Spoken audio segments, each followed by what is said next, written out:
Hitler ਦੀ ਕਹਾਣੀ ਵਿੱਚ ਹੁਣ ਤੱਕ ਤੁਸੀਂ ਦੇਖਿਆ ਕਿ ਕਿੱਦਾਂ ਹਿਟਲਰ ਆਪਣੀ ਜ਼ੁਬਾਨ ਦੇ ਸਿਰ ਤੇ ਆਪਣੀ ਪੂਰੀ ਸਲਤਨਤ ਬਣਾਉਣ ਵਿੱਚ ਕਾਮਯਾਬ ਰਿਹਾ। ਲੇਕਿਨ ਹੁਣ ਤੁਸੀਂ ਦੇਖੋਗੇ ਕਿ ਕਿੱਦਾਂ ਹਿਟਲਰ ਇੱਕ ਪੂਰਾ ਰਾਖਸ਼ ਬਣਿਆ। ਕਿੰਨੇ ਮਾਸੂਮ ਲੋਕਾਂ ਦਾ ਖੂਨ ਇਹਦੇ ਮੂੰਹ ਤੇ ਲੱਗਾ ਰਿਹਾ ਤੇ ਕਿਹੜੇ ਅਜ਼ਾਬ ਦੇ ਨਾਲ ਇਹਨੇ ਉਹਨਾਂ ਨੂੰ ਮੌਤ ਦਿੱਤੀ।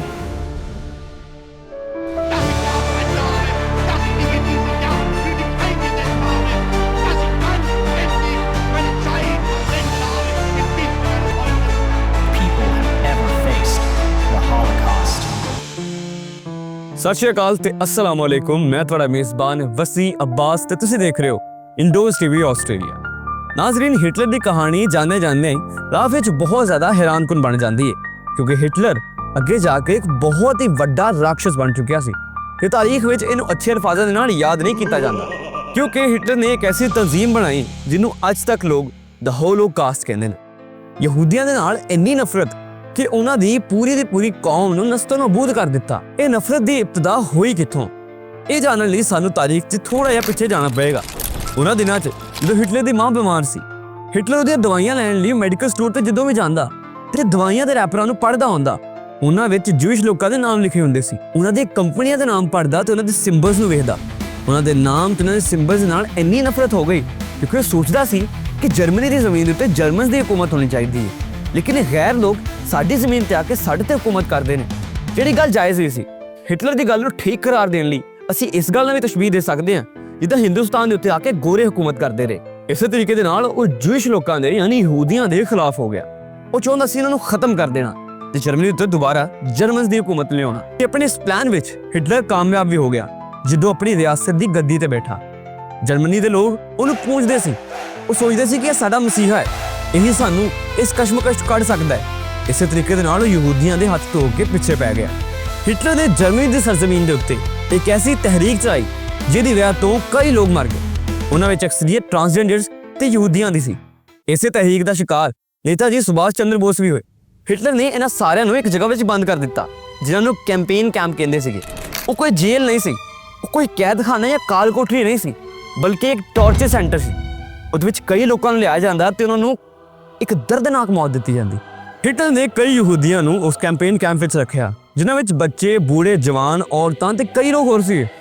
ਉਹਨਾਂ ਨੂੰ ਉਹਨੇ ਕਈ ਚੀਜ਼ਾਂ ਦਾ ਸ਼ਿਕਾਰ ਬਣਾਇਆ, ਯਾਨੀ ਕਿ ਆਪਣੀ ਲੈਬੋਰਟਰੀਜ਼ ਵਿੱਚ ਵੀ। ਹਿਟਲਰ ਦੀ ਆਪਣੀ ਜ਼ਾਤੀ ਲੈਬੋਰਟਰੀਜ਼ ਸੀ ਜਿਹਦੇ ਵਿੱਚ ਆਪਣੀ ਮਿਲਟਰੀ ਦੇ ਕਈ ਸੋਲਜਰਾਂ ਲਈ ਬਹੁਤ ਕੁਝ ਕਰਦਾ ਸੀ।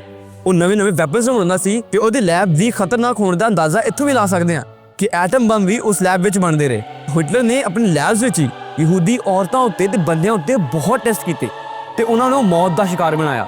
ਉਸੇ ਤਰੀਕੇ ਦੇ ਨਾਲ ਉਹ ਯਹੂਦੀਆਂ ਦੇ ਜਿਹੜੇ ਟਵਿੰਸ ਬੱਚੇ ਹੁੰਦੇ ਸੀ ਉਹਨਾਂ ਨੂੰ ਵੀ ਕਤਲ ਕਰਦਾ ਤੇ ਉਹਨਾਂ ਦੇ ਜਿਸਮ ਨੂੰ ਇੱਕ ਕਰਨ ਦੀ ਕੋਸ਼ਿਸ਼ ਕਰਦਾ, ਯਾਨੀ ਇੱਕ ਟਵਿਨ ਬੱਚੇ ਦੇ ਜਿਸਮ ਦੇ ਅਜ਼ਾਰ ਨੂੰ ਕੱਢ ਕੇ ਉਹ ਦੂਸਰੇ ਬੱਚੇ ਵਿੱਚ ਫਿੱਟ ਕਰਨ ਦੀ ਕੋਸ਼ਿਸ਼ ਕਰਦਾ ਸੀ। ਜਦੋਂ ਵੀ ਯਹੂਦੀਆਂ ਨੂੰ ਅਰੈਸਟ ਕਰਨ ਲਈ ਨਾਜ਼ੀ ਉਹਨਾਂ ਦੇ ਕੋਲ ਜਾਂਦੇ ਤੇ ਉਹਨਾਂ ਵਿੱਚ ਜਿਹੜੇ ਬੱਚੇ, ਬੂढ़े ਤੇ ਕਈ ਕਮਜ਼ੋਰ ਲੋਕ ਹੁੰਦੇ ਸੀ ਜਿਹੜੇ ਕਿਸੇ ਕੰਮ ਦੇ ਨਹੀਂ ਸੀ ਹੁੰਦੇ, ਉਹਨਾਂ ਨੂੰ ਉੱਥੇ ਹੀ ਮਾਰ ਦਿੱਤਾ ਜਾਂਦਾ ਤੇ ਬਾਕੀਆਂ ਨੂੰ ਕੈਂਪੇਨ ਕੈਂਪ ਵਿੱਚ ਲਿਆਂਦਾ ਜਾਂਦਾ ਤੇ ਉਹਨਾਂ ਤੇ ਕਈ ਟੈਸਟ ਕੀਤੇ ਜਾਂਦੇ। हिटलर के जुल्म की कहानी यह भी है कि एक बार 1000 की तादाद में यहूदियों को बाथरूम में बंद कर दिया गया, सिर्फ ये कहने कि तुम उत्ते नहाओगे, लेकिन उत्थे एक जहरीली गैस छड़ दी गई जिहदे विच कई लोग उत्थे घबरा गए। पहले वो सोचते सी कि इत्थे नहाउण आए सी ते इह की हो रहा है, इस विच कई बच्चे भी उस, लेकिन फिर भी आखिर वो जहरीली गैस उन्हां दे जिस्म में चली गई ते वो लोग उत्थे मर गए। इस तरीके दे नाल हज़ार की तादाद विच उन्हें 10 लाख लोगों को उस जहरीली गैस यानी कि साइटाइन दे नाल मारिया ते इस चीज़ नूं द होलोकास्ट कहा जाता है, जिहदे विच लोग सिर्फ 6 लाख लोगों को गिणदे ने। हिटलर दे जुल्म विच शिकार विच यहूदियां दी तादाद 6 लाख नहीं बल्कि कई ज़्यादा लाख सी, जिहदा अंदाज़ा लाना ही मुश्किल है। हिटलर दे जुल्म दी अक्सरीयत विच कई यहूदी है जिहड़े मर भी गए, लेकिन कुछ यहूदी उत्थों बच के निकल ही सके जिहड़े फलस्तीन दी सरजमीन ते गए ते उन्होंने हिटलर नूं अपना पेशवा मान लिया, क्योंकि उन्होंने फलस्तीन दी ज़मीन दे उत्ते जाके जो कुछ कीता ਉਹ ਸਾਰਾ ਤੁਹਾਡੇ ਸਾਹਮਣੇ।